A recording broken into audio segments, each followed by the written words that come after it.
Hello, Bama fans. Sure, Bama has had an inconsistent season. But did you see what Rece Davis said the other day? Let's reflect on that topic today, and even on the season.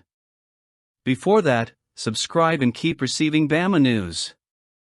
The Alabama Crimson Tide is having a season of ups and downs, especially since this college football playoff thing was a thing. Under DeBoer, the team has shown moments of brilliance that remind us of its winning tradition, but also stumbles that have frustrated fans and experts. The balance between these extremes is what makes this season especially intriguing for those who follow college football, who listen to a lot of commentary from experts. Overall, Alabama has put on a performance worthy of an elite team in crucial games, such as the impressive victory over the then number 5 Georgia Bulldogs, as well as triumphs over other highly ranked teams, such as Missouri and South Carolina. These victories reinforced the Crimson Tide's potential and its ability to face high-level opponents. However, losses to Vanderbilt and Oklahoma, both of which had middling records, have raised questions. These stumbles have not only shaken the team's confidence at key moments, but also raised questions about the consistency needed to make a real run at the title. Rece Davis, in his analysis on the Paul Feinbaum Show, captured this duality well when he described Alabama as a team that, when it's good, it's really good, but that, at its worst, plays ugly football. This fluctuation in performance has put the Crimson Tide on the playoff bubble, now depending not only on its own merits, but also on external results. And so it has come to this: to secure its spot, Alabama must root for the number 8 SMU Mustangs to beat the number 17 Clemson Tigers in the ACC championship game. A Clemson victory would complicate the scenario, putting Alabama and SMU in a direct fight for the final playoff spot. In this context, the committee's criteria, such as quality of wins and strength of schedule, could be decisive. You saw how things got to today is another look at what Bama's past has been like. Did we expect this? I don't think so. Looking at Kalin DeBoer's work, there's no denying that he's been able to make the most of pressure, especially against powerful opponents. His tactical choices and ability to keep the team competitive in big games have been key. However, the unexpected losses also reflect areas that need adjustment, whether in the mental preparation of the players or in the execution on the field against underrated teams. For Alabama fans, frustration and hope go hand in hand. On the one hand, the team has shown that it can compete with the best. On the other, the stumbles raise questions about what it takes to regain the consistency of previous years. The Crimson Tide is still a powerhouse, but this season serves as a reminder that excellence must be maintained in all aspects. What will this season look like? That is the question. After all, in college football, the margins between success and failure are always narrow, and Alabama is determined to stay on the winning side of that line, but it has to fight harder. Let's keep going. And did this signing excite the team? Let's take a look. Alabama continues to show its strength behind the scenes in college football by securing an important piece for the team's future, offensive tackle Micah DeBoer. With the official signing in the early recruiting period, DeBoer, who is from Theodore High School, represents a great reinforcement for the 2025 class, the first under the command of Kalin DeBoer.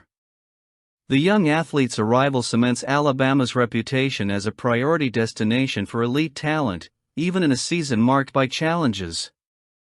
DeBoer is not only a promising athlete, but a symbol of what DeBoer's recruiting program can achieve.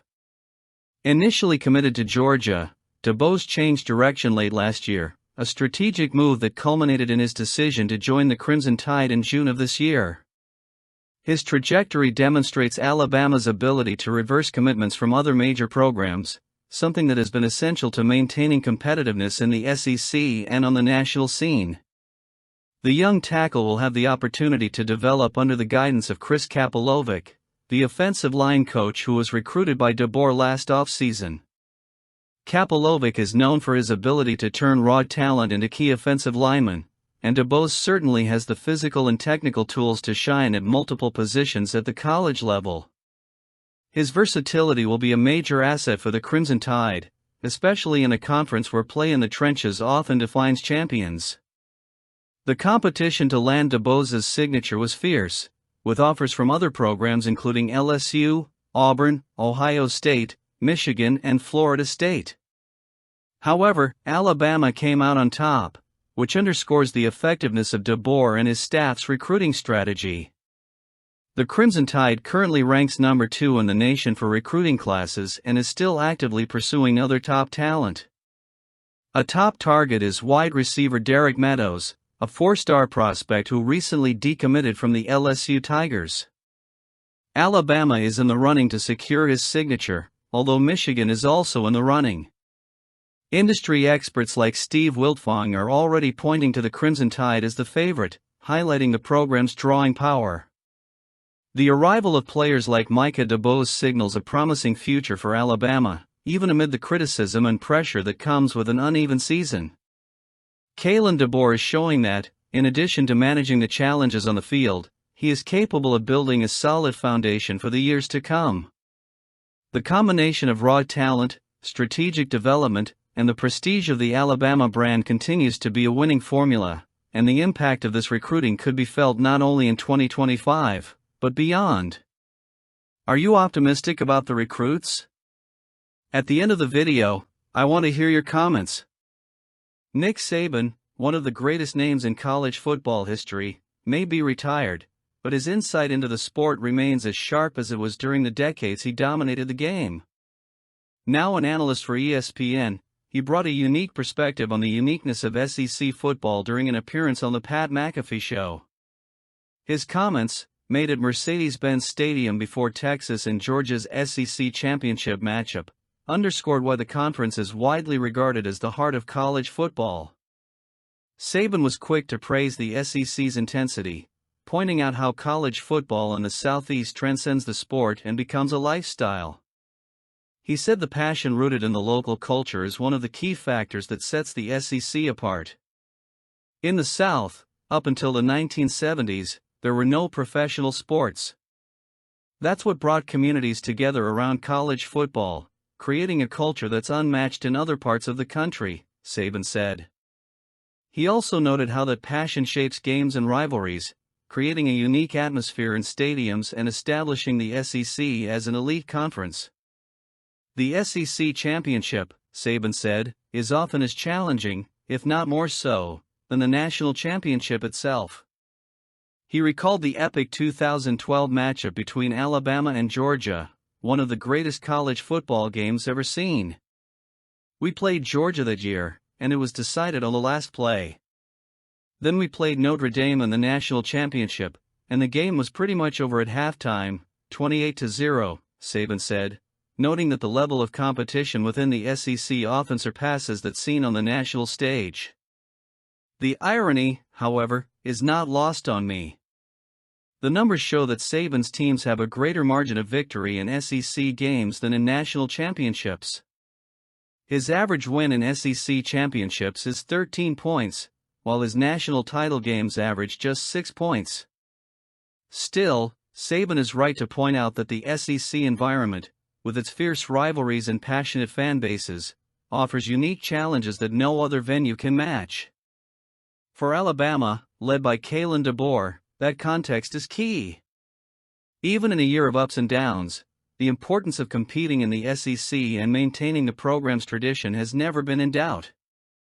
The Crimson Tide know that each season in the SEC is a trial by fire, a path that forges greatness and defines the teams that aspire to dominate the national stage. Meanwhile, Texas and Georgia have their own narratives in this year's championship.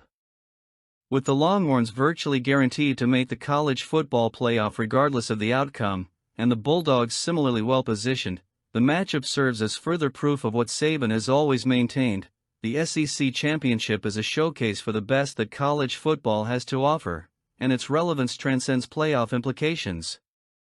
Saban's words echo as a reminder of what makes the SEC special, especially for Alabama, which has always embraced the challenge of competing at the highest level. For the Crimson Tide, the path to national success begins at home, on the most competitive stage in college sports. Will Bama continue as it has under Coach Saban? We hope so. Let's wrap up with a little more about recruiting. With Kalin DeBoer and Chris Kapilovic at the helm, the message is clear: recruiting dominance is essential to restoring the identity that established the program as a powerhouse in college football. Historically, Alabama's offensive line has been the foundation of some of its most dominant seasons. Who can forget the legendary 2012 group that paved the way for Eddie Lacy and T.J. Yeldon, or the 2020 unit led by Landon Dickerson that helped Najee Harris establish himself as one of the best running backs in the country?